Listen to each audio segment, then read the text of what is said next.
ఏపీకి సీఎంగా చంద్రబాబు నాయుడు గారు ప్రమాణ స్వీకారం చేసి నెల రోజులు కావస్తోంది. గత నెల 4న మరి వైఎస్ జగన్మోహన్ రెడ్డి ఓడిపోయిన విషయం మనందరికీ తెలిసిందే. మరి 12వ తారీఖున సీఎంగా చంద్రబాబు ప్రమాణ స్వీకార కార్యక్రమం చేశారు. ఆ కార్యక్రమానికి మరి ప్రధానమంత్రి నరేంద్ర మోడీ గారు కూడా హాజరయ్యారు. మరి ఈ నెల రోజుల్లో చంద్రబాబు గారు ఇచ్చిన హామీలను ఎంత మేరకు నెరవేర్చారు, ఆయన ఏమేమి హామీలు ఇచ్చారు, మరి ఈ నెల రోజుల అభివృద్ధి ఏ విధంగా ఉంది, ఈ వివరాలన్నీ కూడా తెలుసుకునే ప్రయత్నం చేద్దాం. మనతో ఉన్నారు సీనియర్ పొలిటికల్ జర్నలిస్ట్ డివి శ్రీనివాస్ గారు. నమస్కారం సార్. నమస్తే. చంద్రబాబు నాయుడు గారు ప్రమాణ స్వీకారం చేసి నెల రోజులుగా వస్తుంది సార్, ఇంకొక రోజు అటు ఇటు. సో మరి గతంలో ఆయన ఎలక్షన్స్కి ముందు హామీలు అయితే ఇచ్చారు. ఫ్రీ బస్ అన్నారు, 3 గ్యాస్ సిలిండర్లు అన్నారు, అది సూపర్ 6 మనందరికీ తెలిసిన విషయమే. తర్వాత ఇంకా అభివృద్ధి ఎలా ఉండింది, మరి శ్వేతపత్రాలు అయితే రిలీజ్ చేస్తూ ఉన్నారు. సో ఓవరాల్గా ఈ నెల రోజుల పరిపాలన ఎలా ఉంది అంటే ఏం చెప్తారు? ముఖ్యమంత్రిగా చంద్రబాబు నాయుడు 4.0 ప్రారంభమై 30 రోజులు అవుతుంది. రేపు 12వ తారీఖుకి కరెక్ట్గా నెల రోజులు నిండిపోతుంది అన్నమాట. ఇలాంటి సందర్భంలో ఈ నెల రోజులు చంద్రబాబు పాలన విశ్లేషణ, ప్రజల్లో కూడా ఈ నెల రోజుల్లో మరి ఆయన ఇచ్చినటువంటి హామీలపై సంతృప్త స్థానం ఎలా ఉంది అంటే మంట పుట్టించాడు. ఏది 30 రోజుల్లోనే మంట పుట్టించాడు. ఎవరికి? ప్రతిపక్షాలకి, ప్రత్యర్థులకి. మనం చూసాం. ఒకవైపు ఏమో పాత అరాచకాలన్నిటిపైన కూడా ఉక్కుపాదం మోపటం, ఏంటి ఆ సంఘ విద్రోహ శక్తులు, ఏది వాళ్ళందరికీ సింహ స్వప్నంగా మారాడు. మనం చూసాం. అంతా పత్తా లేకుండా పారిపోతున్నారు. అసలు ఎవరెవరు ఎక్కడెక్కడ ఉన్నారో కూడా అర్థం కాని పరిస్థితి. నెల రోజుల క్రితం వీరంగాలు వేశారు, పెడబొబ్బలు పెట్టారు, అబ్బో అసలు తొడలు కొట్టారు, అదన్నారు ఇదన్నారు. ఇప్పుడు వాళ్ళంతా ఏమయ్యారో తెలియదు, వదిలేసి వెళ్ళిపోయారు. ఇది రాష్ట్రం వదిలేసి వెళ్ళిపోయిన వాళ్ళు అనేక మంది అన్నమాట. రెడ్ శాండల్ స్మగ్లర్స్, ఇవాళ జంప్ శాండ్ మాఫియా, మొత్తం ఇవాళ టోటల్ కంట్రోల్ గవర్నమెంట్కి వచ్చేసింది శాండ్ పైన. డ్రగ్స్ మీద యుద్ధం ప్రకటించారు. గంజాయి మాఫియా భరతం పడుతున్నారు. మనం చూసాం ఈ నెల రోజుల్లో. సరే, ఏది ఆ రెడ్ బుక్, దాని అమలు అది తర్వాత మాట్లాడదాం. ఇప్పుడేంటి? సంక్షేమం, ఇచ్చిన హామీలు. ఇంతవరకు చంద్రబాబు పరిపాలనలో ముఖ్యమంత్రి పదవి ఆయన కొత్తగా 3 సార్లు చేశాడు, 14 ఏళ్ళు చేశాడు. ఆ 14 ఏళ్ళు ముఖ్యమంత్రిత్వం ఒక ఎత్తు, ఇప్పుడు ఈ 5 ఏళ్ల ముఖ్యమంత్రిత్వం మరో ఎత్తు. ఎందుకంటే అతను ఎప్పుడు సంక్షోభాలను అవకాశంగా తీసుకుంటాడు. ఆయన ఒక ఇదనమాట. ఏంటి? సమస్యలు ఎన్ని చుట్టుముడితే అతనంత శక్తిమంతుడుగా మారతాడు. గమ్మత్తు, వెరీ రేర్ పీస్ అనమాట. ఇది చంద్రబాబును మనం చూసినట్లయితే పని లేకపోతే ఆయనకేమి తోచదు. చేతి నిండా మనిషి చుట్టూత సమస్యలు, చేతి నిండా పని పెడితే ఇక ప్రోడక్ట్ అనమాట. ఇప్పుడు ఇవాళ ఎంజాయ్ చేస్తున్నాడు. ఏది మరి కుప్ప తెప్పలుగా సమస్యలు సృష్టించిన జగన్మోహన్ రెడ్డి చంద్రబాబుకి నిండా పని పెట్టిన దీంట్లో అసలు ఆయన ముఖ్యమంత్రి ప్రమాణ స్వీకారం చెయ్యకముందే జంగిల్ క్లియరెన్స్లు పెట్టేశాడు. నువ్వు చెప్పావు, జూన్ 4 ఫలితాలు వచ్చాయి, తెలుగుదేశం గెలిచింది. వెంటనే ఏం జరిగింది? ఇప్పుడు ఇంకా ఆయన ప్రమాణ స్వీకారం చేయకముందే అమరావతిలో మొత్తం కంపల నరికివేత, లైట్లన్నీ వెలిగించటం, 650 ఎకరాల్లో నీకు జంగిల్ క్లియరెన్స్ దబా చేసి పారేశారు. ఆ తర్వాత అసలు ఒక అమరావతిలో సీడ్ యాక్సెస్ రోడ్డు లైట్లు, అమరావతి ఆ 29 గ్రామాల్లో లైట్లు కాదు, మొత్తం రాష్ట్రం అంతా వీధి దీపాలు నీకు దగ మనం చూసాం. ప్రమాణ స్వీకారం రోజే నీకు తెలుసు 5 ఫైల్స్ మీద సంతకాలు పెట్టాడు కదా. ఏది? ఫస్ట్ ఫైల్ ఏంటి? మెగా డిఎస్సి గతంలో అతను ఇచ్చాడు. ఎవరు? జగన్మోహన్ రెడ్డి. ఎన్ని ఉద్యోగాలతో ఇచ్చాడు? వాళ్ళ చెల్లె తిట్టిపోయింది. ఏమని? ఒరే అసలు అది మెగా డిఎస్సియా దగా డిఎస్సియా? 6000 పోస్టులతో మెగా డిఎస్సి ఏంటి? నాన్న పరువు తీస్తున్నామని చెప్పి చెల్లె కూసి కుక్కలకేసింది. ఇప్పుడు అది కూడా ఏంటి? ఎలక్షన్కి 2 నెలల ముందు ఇవ్వటం ఏంటి? డిఎస్సి ఆ క్యాండిడేట్స్ ప్రిపేర్ అవ్వటానికి వాళ్ళకి కనీసం 3 నెలలు పట్టుద్దు కదా. మరి 150 పుస్తకాలు చదవాలంటే నువ్వు 150 రోజులు కూడా వాళ్ళకి గడువు ఇవ్వవా అని చెప్పి తిట్టింది. అలాంటి పరిస్థితుల్లో ఇవాళ ఈయన మొదటి రోజే మెగా డిఎస్సి మీద సంతకం పెట్టేశాడు. ఆ జీవో కూడా ఇచ్చారు. నీకు అన్ని పోస్టులు దగ్గర దగ్గర 16,000 17,000 పోస్టులతో ఇచ్చాడు మెగా డిఎస్సి. ఇవాళ యువత హ్యాపీ, మొత్తం ఎవరి ప్రిపరేషన్లో వాళ్ళు పడ్డారన్నమాట. అది ఫస్ట్ ఫైల్ మీద సంతకం. రెండోది ఏంటి, ల్యాండ్ టైటిలింగ్ యాక్ట్ రద్దు, రైతుల నెత్తి మీద పాలు పోశాడు. పాస్ పుస్తకాల మీద ఇక ఆయన ఫోటోలు ఉండవు, ఆ పాస్ పుస్తకాలు అసలు పనికిరావు, కొత్త పాస్ పుస్తకాలు ఇస్తారు. ఆల్రెడీ తగలబెట్టేశారు కదా చాలా చోట్ల, జగన్ ఫోటో ఉన్నటువంటి పాస్ పుస్తకాలు కూడా రైతులు తగలబెట్టిన పరిస్థితి. చేలల్లో పొలాల్లో సర్వే రాళ్ళు పీకేశారు కదా. ఏ సర్వే రాళ్ల మీద అయితే జగన్ ఫోటో ఉందో రైతులంతా వెళ్ళటం పీకటమే పనిగా పెట్టుకున్నారు. ఇప్పుడు చక్కగా ఎవరి సర్వే రాళ్ళు వాళ్ళు వేసుకోవటం, ఎవరి పాస్ పుస్తకం మీద ఆ రైతు ఫోటోయే ఉంటుంది. మనం చూసాం, కాటసాని రాంభూపాల్ రెడ్డి వీళ్ళందరూ అన్నారు ఏమని, ఆ ల్యాండ్ టైటిలింగ్ యాక్టే మా కొంప ముంచింది, మా పిచ్చోడు మేము చెప్పినా వినలేదు, ఆ పుస్తకం మీద నీ ఫోటో ఎందుకురా నాయన అంటే ఇంటాడా పెడతాడా. ఇవాళ అతను మునగటమే కాదు మమ్మల్ని ముంచాడన్నారు. ఇప్పుడు ఆ రెండే కాదు, జనసేన హామీ ఏంటి నీకు, అది సెన్సస్, స్కిల్ సెన్సస్, నైపుణ్యాల గణన, ఎవరెవరికి ఏమేమి నైపుణ్యాలు ఉన్నాయి, ఏ స్థాయిలో అతని దగ్గర స్కిల్స్ ఉన్నాయి, అది తెలుసుకుంటే అతనికి ఇచ్చే ట్రైనింగ్స్, శిక్షణ, అదే యువత రేపటి ఉపాధికి పునాదిగా మారే సెన్సస్ చేపట్టారు, నైపుణ్యాభివృద్ధి గణన. నెక్స్ట్ అసలు నీకు ఇష్టమైంది ఏంటి, పింఛన్ను ఒక దెబ్బకి 1000 రూపాయలు పెంచేశాడు కదా. అసలు మామూలు అంశమా ఇది, ఆ వృద్ధులు ఇవాళ హ్యాపీ. ఇంటికి వెళ్ళి 1వ తారీఖు ఇవ్వడం, ముఖ్యమంత్రి ఇంటికి వెళ్ళటం ఏంటమ్మా, అసలు ఎప్పుడన్నా చూసావా? పెన్షన్ ఇవ్వటం కోసం స్వయంగా ముఖ్యమంత్రి వాళ్ళ అబ్బాయి నడుచుకుంటూ పేదోడు గుడిసికి వెళ్ళారు. వెళ్ళి అక్కడ మరి వాళ్ళకి ఇచ్చి వాళ్ళ దగ్గర టీ పెట్టించుకు తాగాడు. అంతేకాదు వాళ్ళ జీవితమే మార్చేశాడు. ఏంటి, నీకు నేను పక్కా గృహం నిర్మించిస్తా, నీకు 2-3 సెంట్ల ఇల్లు స్థలం కూడా ఇస్తానని హామీ ఇస్తే ఆ కుటుంబం హ్యాపీ. 1000 రూపాయల పెన్షన్ ఏమో ఎవరికి, వితంతువులు ఒంటరి మహిళలకు పెంచాడు. 3000 సింగిల్ స్ట్రోక్లో 4000 అయిపోయింది. దివ్యాంగులకు 6000 చేశాడు. అసలు అదే కాదు, వీళ్ళందరికీ వృద్ధులకి ఏం చేశాడు, మొదటి నెల 7000 పడింది. 7000 అసలు ఒక్క నెలలో పడిందంటే, అంటే పాత 3 నెలల బకాయిలు కూడా కలిపి ఇవాళ పెన్షన్ అందుకుంటున్న వాళ్ళంతా 1వ తారీఖు పడిపోయాయి. ఇంటికి వచ్చి ఇచ్చారు. ఏ సచివాలయ సిబ్బందితో అయితే మాకు చేత కాదు మేము ఇవ్వం అన్నాడో జవహర్ రెడ్డి, ఇప్పుడు అదే సచివాలయ సిబ్బంది ఇంటికి వెళ్ళి ఇచ్చారనమాట. ఒక్కొక్కడు 50 చక్కగా సాయంత్రంలో ఇచ్చి పారేశారు. అదే కాదు, నువ్వు ఇంకో వాస్తవం ఏంటి, గవర్నమెంట్ ఉద్యోగులకి 1వ తారీఖు జీతాలు పడ్డాయి. 5 ఏళ్లలో ఎప్పుడన్నా చూసావా?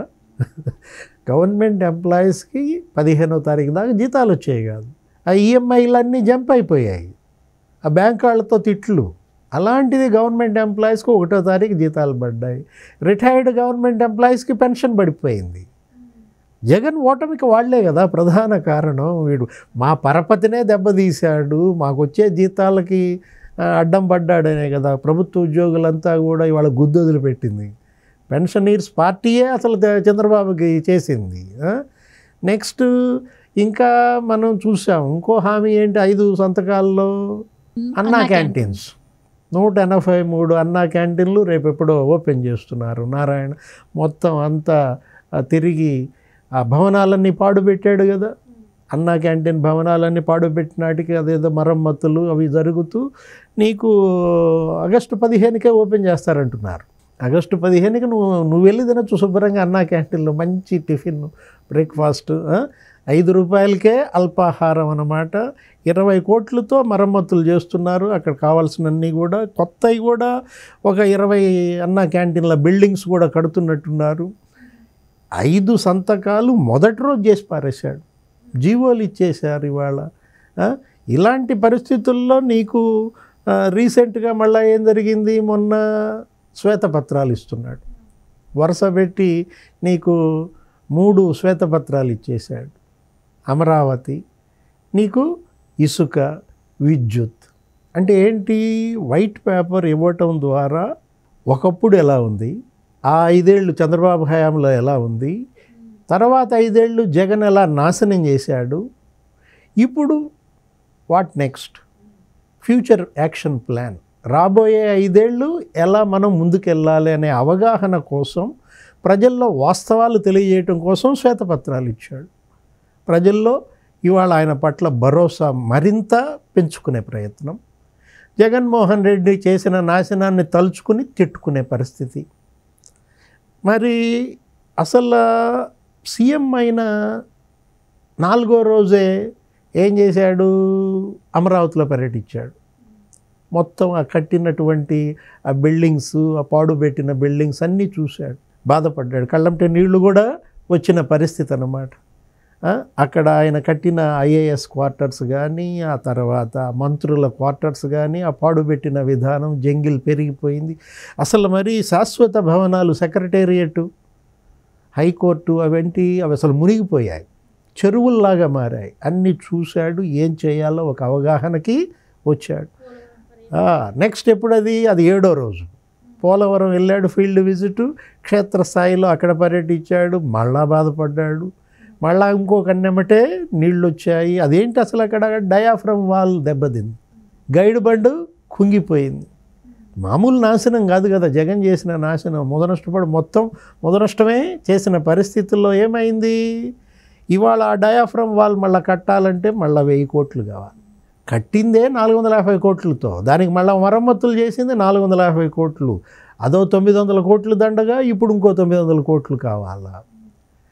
అసలు ఎప్పటికి పోలవరం పూర్తవుద్ది చెప్పలేని పరిస్థితి.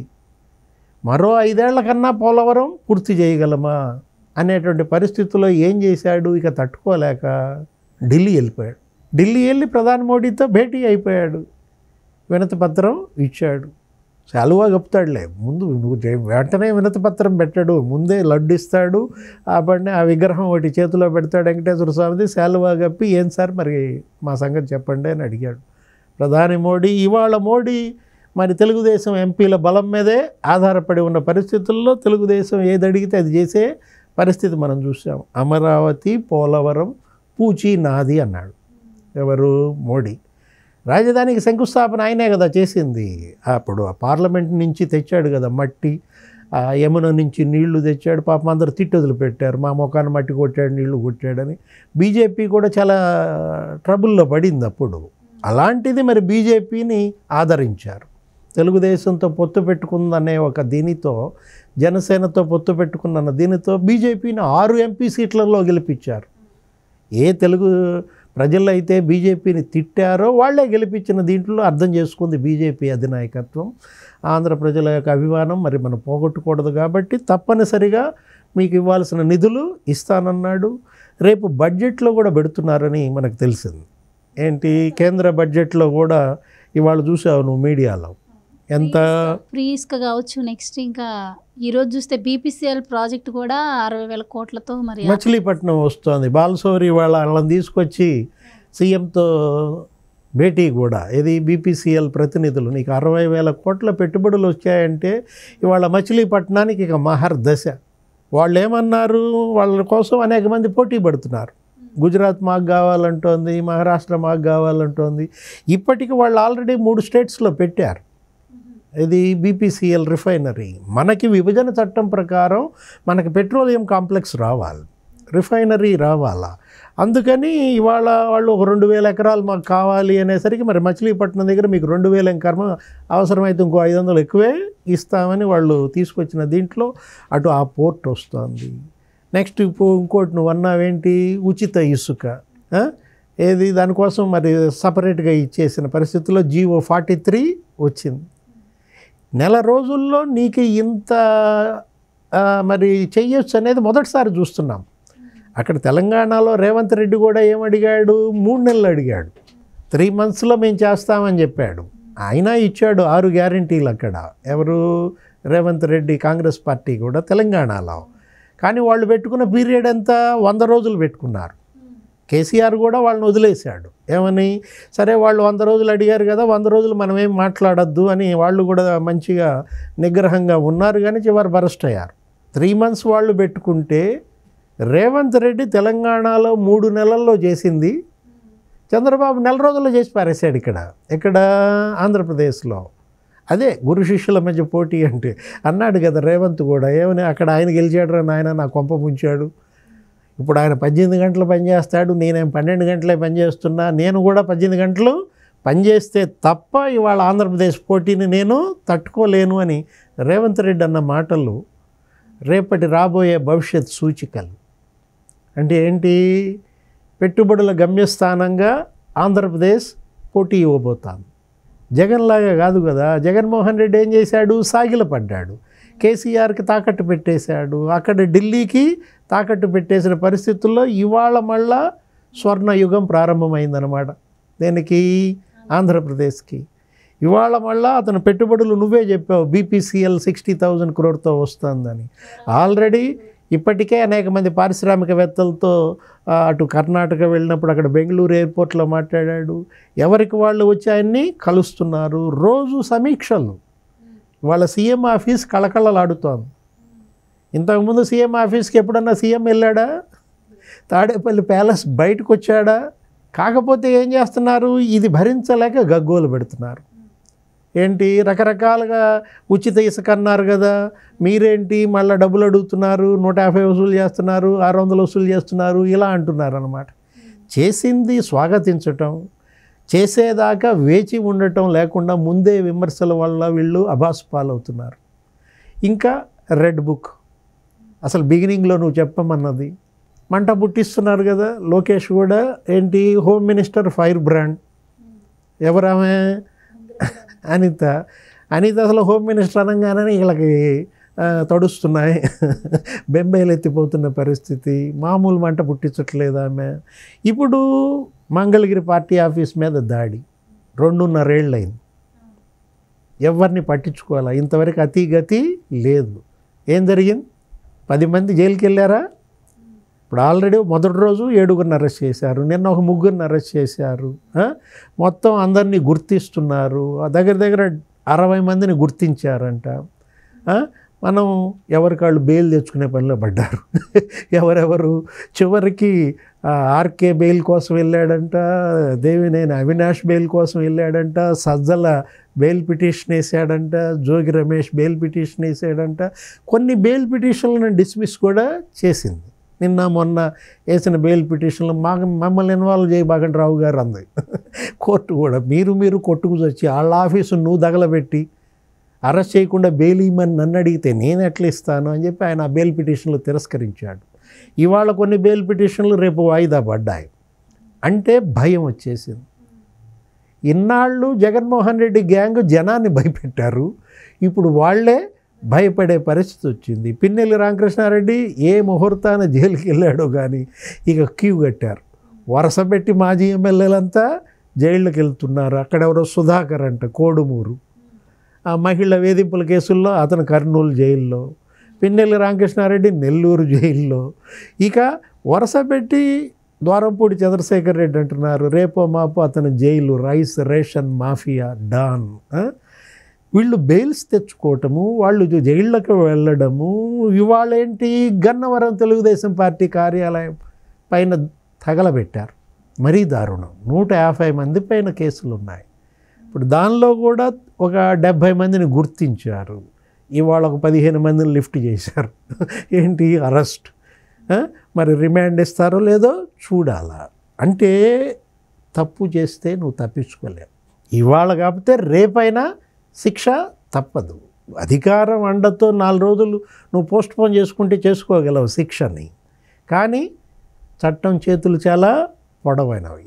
కానూన్ కా హాత్ లంబా హై. కనపడుతుందా రెడ్ బుక్ కళ్ళ ముందు నీకు? చాప కింద నీళ్లులాగా చేస్తున్నారు. అంటే కక్ష తీర్చుకుంటున్నామని కనపడకుండా కక్ష తీర్చుకుంటున్నారు. తెలుగుదేశం వాళ్ళు మామూలు వాళ్ళు కాదమ్మా. ఇది అటువైపేమో కక్ష సాధింపు లేదని చెబుతున్నారు, కానీ చట్టం మాత్రం తన పని తను చేసుకుపోతుందని బిల్డప్ ఇస్తున్నారు, జైళ్ళకి పంపిస్తున్నారు. పాపం వాళ్ళేమో బెయిల్ అంటున్నారు. నెల రోజులకే ఇంత మంట పట్టిస్తే మరి రాబోయే 4 ఏళ్ల 11 నెలలు మంట తట్టుకోగలదా వైసీపీ? చూడాలి సార్. Thank you. నమస్తే.